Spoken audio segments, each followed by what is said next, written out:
Hi, I'm Helen. I'm a speech and language therapy assistant and I work all over the city of Sheffield, working into education settings as well as your homes, helping your children to speak.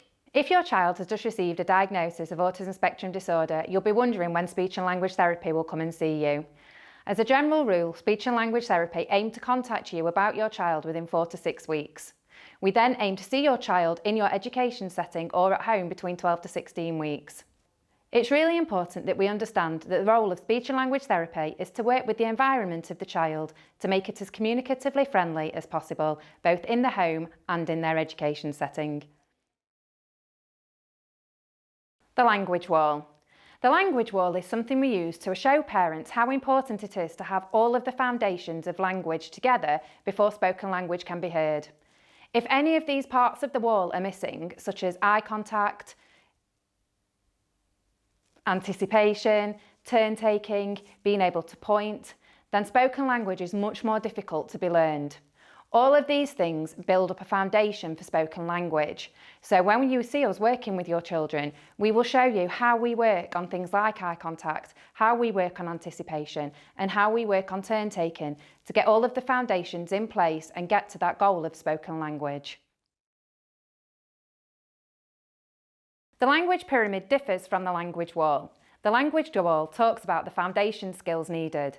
The language pyramid talks about what happens when we work our way up through the skill levels.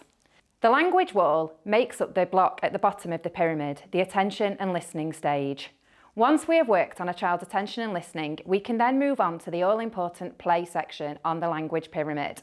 Play skills are essential for children and they really help children learn about the world and how to use language and what language actually does. After play skills are in place, we can work on a child's understanding. It's really important to understand that a child's understanding level is usually one step ahead of their spoken language.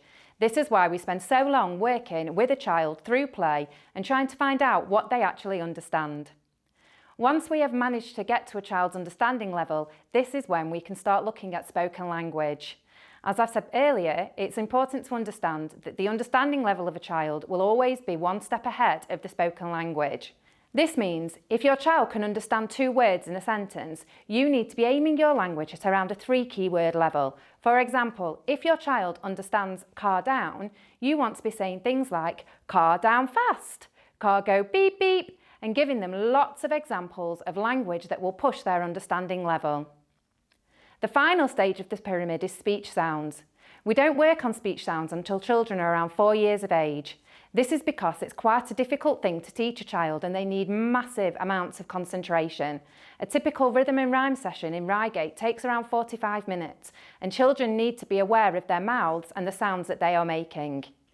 When we talk to you about language development and you ask us about a child's speech sounds, we will always tell you to keep repeating back the word as it's supposed to sound and try not to put too much emphasis on your child when they mispronounce something. The English language is a very difficult thing to teach children. If it doesn't come naturally, it's very difficult to understand all of the minor parts of language that we need to understand to be able to have a conversation. Things such as paralinguistic features are a massive part of the English language and children with autism struggle to understand them. The pace and tone of language all make words mean something completely different. The English language is full of great sayings as well, such as things like, it's raining cats and dogs, or I'm dying for a cup of tea. And sayings like that are really difficult for children with autism spectrum disorder to decipher.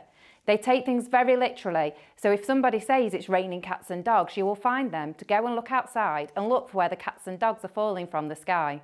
Children with autism spectrum disorder can learn language in massive chunks, and these chunks may be copied from the television. This is known as echolalia. They learn language this way, and then they learn to put it together, but it can sound a little bit uniform. When looking at the English language, it's important to remember that non-verbal communication makes up 90% of language. So for children that struggle with not just the paralinguistic features, but also reading things such as facial expressions, the learning of language can be daunting and extremely difficult.